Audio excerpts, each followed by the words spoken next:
कि चीन भारत की ताकत को समझे। चीन समझे कि भारत अब वो देश नहीं रहा जिसको आंख दिखाने से पहले चीन को सोचना नहीं पड़ता था।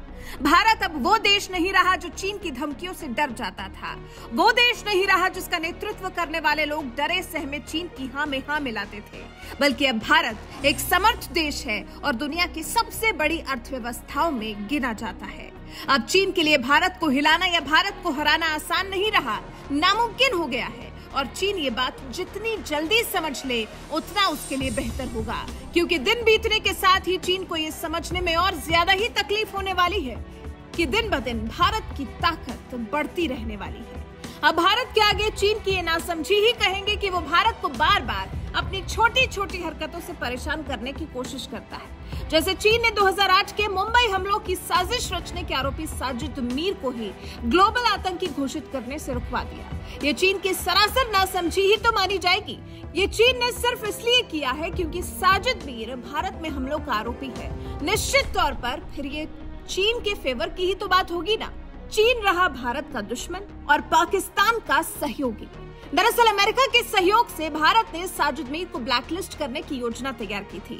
संयुक्त राष्ट्र की सिक्योरिटी काउंसिल की 1267 अलकायदा सेक्शन कमेटी के जरिए साजिद मीर को काली सूची में डाला जाना था और ये तीसरी बार है जब चीन ने किसी आतंकी को ग्लोबल टेररिस्ट घोषित कराने के प्रयास में अड़चन डाली है।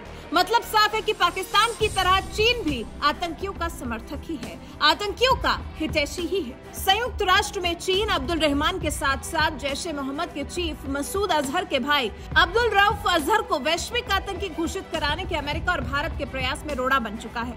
हालांकि संयुक्त राष्ट्र की कमेटी ने जमात उद दावा को टेररिस्ट फ्रंट ग्रुप घोषित कर दिया है।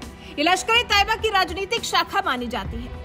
आपकी जानकारी के लिए आपको बता दें कि आतंकी गतिविधियों पर लगाम लगाने के लिए संयुक्त राष्ट्र में बंदिशें लगाने का प्रस्ताव दिया जा सकता है। संयुक्त राष्ट्र के प्रस्ताव 1267 के जरिए ISIL और अलकायदा जैसे आतंकी संगठनों की मदद करने वाले लोगों और संस्थाओं पर बंदिशें लगाई जाती हैं। जहां तक बात रही साजिद मीर की, जिसे बचाने का चीन ने प्रयास किया है, साजिद मीर लश्कर का एक अहम कमांडर है। आतंकी संगठन की भारत स्थित शाखा को मीर चलाता है। मीर पर भारत के अलावा दूसरे देशों में भी आतंकी गतिविधियां चलाकर बहुत से लोगों को मारने का आरोप है। सुपर पावर अमेरिका ही साल 2018 में साजिद मीर पर $5 मिलियन का इनाम घोषित कर चुका है।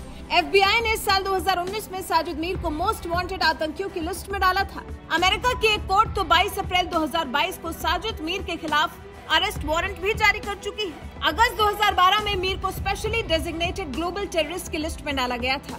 यहां तक कि पाकिस्तान ने ही मीर को 2022 में गिरफ्तार करके 15 साल की कैद की सजा सुनाने का ढोंग रचा हुआ है। ऐसे में चीन का साजिद मीर के लिए प्यार बहुत उमड़ा है, जो खूंखार आतंकी को बचाने के लिए भारत की कार्रवाई में अड़ंगा लगाने का काम कर रहा है।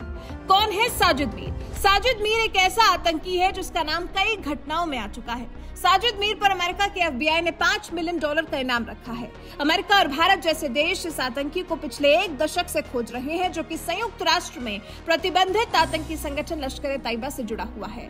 डेविड कोलमैन हेडली समेत कई आतंकियों के साथ मीर पर मुंबई में आतंकी हमलों की साजिश रचने का आरोप है। मीर को लश्कर सरगना हाफिज मोहम्मद सईद का बेहद खास माना जाता है और अभी कुछ दिन पहले ही खबर आई कि पाकिस्तान में उसे गिरफ्तार कर लिया गया है, जबकि पाकिस्तान ने ही साजिद मीर को लेकर दावा किया था कि वो तो पहले ही मारा जा चुका है। शायद पाकिस्तान अपने किए दावे को ही भूल गया होगा, क्योंकि कोई मरने के बाद तो जिंदा हो नहीं सकता। दरअसल साजिद मीर को गिरफ्तार करके पाकिस्तान ने यह दिखाने की कोशिश की है कि वो आतंक के खिलाफ और आतंक के खिलाफ कार्रवाई में बाकी देशों से भी आगे है। पाकिस्तान के मुताबिक लश्कर ए तैयबा से जुड़े साजिद मीर को पाकिस्तान में 15 साल की सजा सुनाई गई है। ये फैसला पाकिस्तान की आतंकी निरोधी अदालत में सुनाया गया है। अब पाकिस्तान की बात का आपको क्या यकीन करना है और क्या नहीं, उसका फैसला आपको खुद करना होगा। फिलहाल तो साजिद मीर को बचाने में चीन पाकिस्तान के साथ कंधे से कंधा मिलाता दिखाई दे रहा है। वैसे आपका इस बारे में क्या ख्याल है? आप साजिद मीर को अंतर्राष्ट्रीय आतंकी घोषित किए जाने में चीन ने जो अड़ंगा लगाया है, उसको लेकर क्या कुछ कहना चाहते हैं? कमेंट कर हमें जरूर बताएं।